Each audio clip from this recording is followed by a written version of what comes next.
এক যে ছিল মিষ্টি ছেলে আবু বক্কর নাম, মজারে মজারে দুষ্টমিতে শেখাতো ইসলাম। বাবা মায়ের বাধ্য ছেলে, অভিযোগ কারো নাই, তাই তো তাকে আদর করে ভালোবাসে সবাই।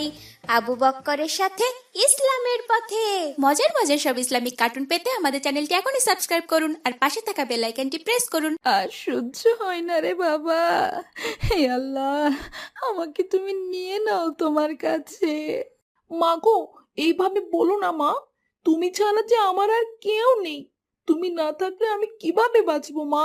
হে আল্লাহ, তুমি আমাকে একই পরীক্ষায় ফেললে, আমাকে সাহায্য করো আল্লাহ, আমাকে সাহায্য করো। আমি যে আমার মায়ের কষ্ট সহ্য করতে পারছি না আল্লাহ। চোর চোর চোর চুরি করে পালাচ্ছে, ধরুন ওকে। চুরি করে পালাচ্ছে, কে কোথায় আছেন? চোরকে ধরুন। ভাই, ওই দেখো, ওই ছেলেটা আমাদের সাথে খেলতে আসে না? হ্যাঁ ভাই, সেটাই তো মনে হচ্ছে। ওর নাম ইসমাইল, পশ্চিম মহল্লায় বাড়ি। ও চুরি করে পালাচ্ছে, কি ভয়ানক কথা! হ্যাঁ, সেটাই তো মনে হচ্ছে। চলো তো দেখি কি হয়। বেটা চোর, আমার মানিব্যাগ নিয়ে পালাস? সাহস কত বড়! এইবার টের পাবি। ওই দিন আমারও মানিব্যাগ চুরি হয়েছে। আমার তো মনে হয় ওটা ওই চোর নিয়েছে। ওকে ইচ্ছা মতো ডলা দিন, না হলে ঠিক হবে না। আমাকে আর মারবেন না স্যার, দয়া করে মাফ করে দিন। আমি আর চুরি করব না, কখনো চুরি করব না স্যার। ওকে অত সহজে ছাড়া নেই। ছেড়ে দিলে আবার চুরি করার সাহস করবে। বেটাকে পুলিশে দিয়ে দেই। স্যার, দয়া করে আমাকে পুলিশে দেবেন না, আমাকে মাফ করে দিন স্যার। আমি আর চুরি করব না, আমাকে মাফ করুন স্যার। ভাই, ব্যাটারি কিছু প্যাদানি দিয়ে ছেড়ে দিন, যেন আর চুরি করার সাহস না করে। কত বড় সাহস, মানিব্যাগ চুরি করে! আগে হাড্ডি গুড্ডি ভেঙে নেই, তারপর ছাড়বো। ও জানে না কার পকেট থেকে চুরি করেছে। আমি তো বুঝতেই পারিনি ইসমাইল এত খারাপ। প্রতিদিন আমাদের সাথে খেলা করে, কখনো আমাদের সাথে খারাপ ব্যবহারও করেনি। ওকে দেখে তো চিন্তাও করা যায় না চুরি করতে পারে। হ্যাঁ ভাই, আমিও সেটাই ভাবছি। ভাই, ফুটবলটা এদিকে দাও। আসসালামু আলাইকুম ভাই। ওয়ালাইকুম আসসালাম। কেমন আছো ভাই? আলহামদুলিল্লাহ। ভাই, আমাকে খেলায় নেবে? হ্যাঁ ভাই, তুমি ওই পাশে দাঁড়াও। কখনো না, ওকে খেলায় নিব না। আমরা সব দেখে ফেলেছি তুমি কাল কি করেছো, আমরা সব জানি। আমরা কোনো চোরকে খেলায় নিব না। ভাই ইসমাইল, তুমি যেটা করেছিলে সেটা ঠিক না ভাই। ওটা হারাম উপার্জনের পথ ভাই। আমাদের রাসূল সাল্লাল্লাহু আলাইহি সাল্লাম বলেছেন, তোমরা উপার্জনকে হালাল রাখো। মনে রেখো, কেউ যদি হারাম খাদ্যের এক গ্রাসও মুখে নেয়, তাহলে 40 দিন যাবৎ তার দোয়া কবুল হয় না। রাসূল সাল্লাল্লাহু আলাইহি সাল্লাম আরও বলেছেন, ফরজ আদায়ের পর হালাল উপার্জনও ফরজ। নবী রাসূলরা পৃথিবীর শ্রেষ্ঠ মানুষ, তারা নিষ্পাপ। তবুও আল্লাহ তাআলা কোরআন মাজিদে বলেন, হে রাসূলগণ, তোমরা হালাল, পবিত্র, উত্তম রিজিক খাও আর সৎকর্ম করো। তাহলে বুঝতে পারছো আমাদের জন্য হালাল উপার্জন কতটা গুরুত্বপূর্ণ। দয়া করে আর হারাম উপার্জন করো না ভাই, এটা সত্যিই অনেক ভয়ানক পাপ। ভাই, আমি আর কখনো এমন ভুল করব না। হারাম উপার্জনের মতো এত বড় পাপ আর করব না ভাই। ধন্যবাদ ভাই। ইসমাইল, তুমি ওই পাশে দাঁড়াও, তুমিও আমাদের সাথে খেলা করো। ওকে খেলায় নিলে আমি তোমাদের সাথে খেলবো না। মা বলেছে কোনো খারাপ মানুষের সাথে না মিশতে। একটা চোরের সাথে আমি মিশতে পারবো না বলে দিলাম। আচ্ছা ভাই, আমাকে সাথে নিতে হবে না, আমি চলে যাচ্ছি, তোমরা খেলা করো। ইসমাইলকে এভাবে খেলা থেকে বাদ দেওয়া তোমার ঠিক হয়নি। ও তো ওর ভুল বুঝতে পেরেছে। ও ওয়াদা করেছে আর কখনো হারাম উপার্জন করবে না। চলো ভাই, ওর বাসায় যে ক্ষমা চেয়ে নেই। ঠিক আছে ভাই। বাবা গো, আমি তো আর পারি না রে বাবা। আল্লাহ আমাকে উঠিয়ে নেয় না কেন?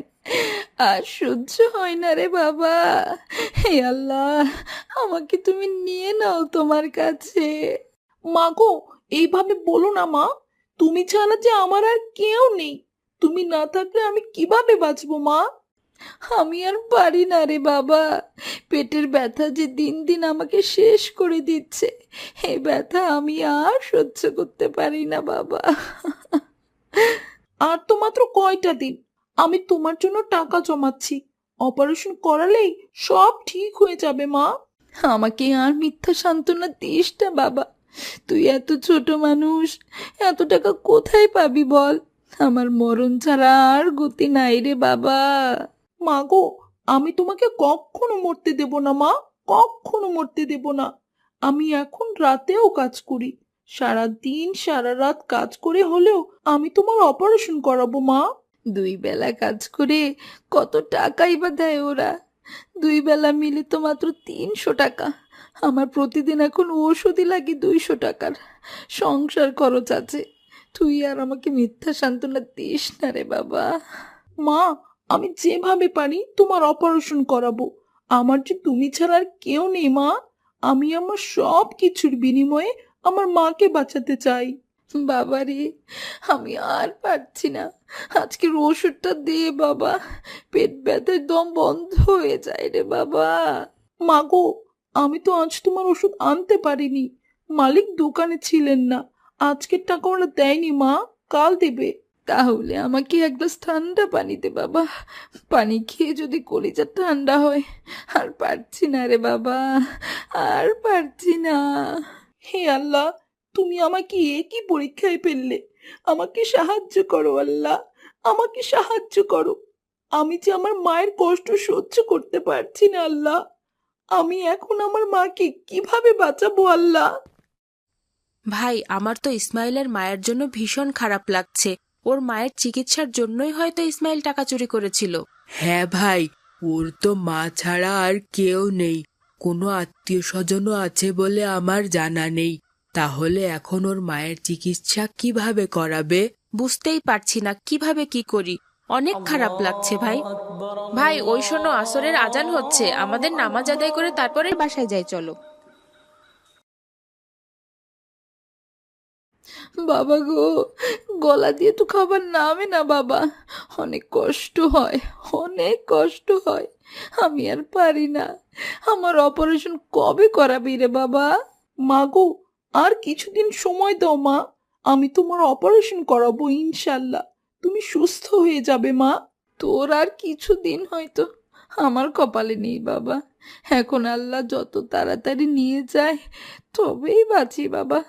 এত কষ্ট আর সহ্য হয় না।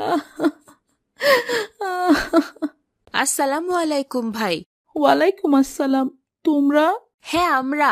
খালাম্মাকে রেডি করে দাও, আজ রাত 8টায় খালাম্মার অপারেশন হবে। মানে আমার কাছে তো টাকা নেই ভাই। তোমাকে টাকার চিন্তা করতে হবে না, তুমি শুধু রেডি করে দাও আর আমাদের সাথে চলো, বাইরে গাড়ি অপেক্ষা করছে। সত্যি ভাই? সত্যি বলছো তোমরা? আমার মায়ের অপারেশন হবে? মা সুস্থ হয়ে যাবেন? আমি কি স্বপ্ন দেখছি? না ভাই, এটা স্বপ্ন না, আমরা সত্যিই খালাম্মাকে নিতে এসেছি। তুমি ঝটপট রেডি করে দাও, আজ রাতেই অপারেশন। তোমরা এত টাকা কোথায় পেলে? সে অনেক কথা। খালাম্মার এই অবস্থা দেখে অনেক খারাপ লাগলো। তারপর আসসালামু আলাইকুম আবু বকর। ওয়ালাইকুম আসসালাম বাবা, কিছু বলবে? কি ঘটনা বাবা? তোমার মা বললেন সন্ধ্যায় বাসায় আসার পর থেকে নাকি তোমার মন ভীষণ খারাপ, রাতে নাকি না খেয়ে শুয়ে আছো। আমাদের আবু বকর বাবাটার কি হলো? হ্যাঁ বাবা, কোনোভাবেই মন ভালো হচ্ছে না, ভীষণ কষ্ট হচ্ছে। কি হয়েছে আমার বাবাটার? আমাকে কি শেয়ার করা যাবে বাবা? জি বাবা, আমাদের এক বন্ধুর মা অনেক অসুস্থ, অপারেশন করাতে হবে। ডক্টর বলেছেন অপারেশন করাতে না পারলে মারাও যেতে পারে, কিন্তু তাদের অপারেশন করানোর মতন টাকা নেই। আমার ওই বন্ধুর মা ছাড়া আর কেউ নেই বাবা। ও, এই ব্যাপার। সদর হাসপাতালে আমার এক ডক্টর বন্ধু আছে, আমি ওকে ফোন করে দিচ্ছি।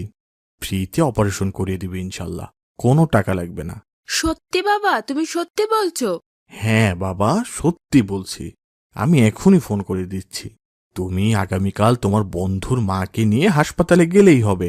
তুমি আমার সবচেয়ে ভালো বাবা, আমার সব থেকে ভালোবাসার বাবা। এইবার মন ভালো হয়েছে তো বাবা? হ্যাঁ বাবা, আমি এখন সব থেকে খুশি। খালাম্মার অপারেশন আজ রাতেই হবে ইনশাল্লাহ, এজন্য খালাম্মাকে নিতে এসেছি। আমি আমার মাকে অনেক ভালোবাসি ভাই। তুমি আমার মাকে বাঁচাতে সাহায্য করলে, সেটা এই জীবনে কখনো ভুলবো না ভাই, কখনো ভুলবো না। তুমি অনেক ভালো মানুষ ভাই। এই জীবনে এত খুশি আর কখনো হই নাই ভাই।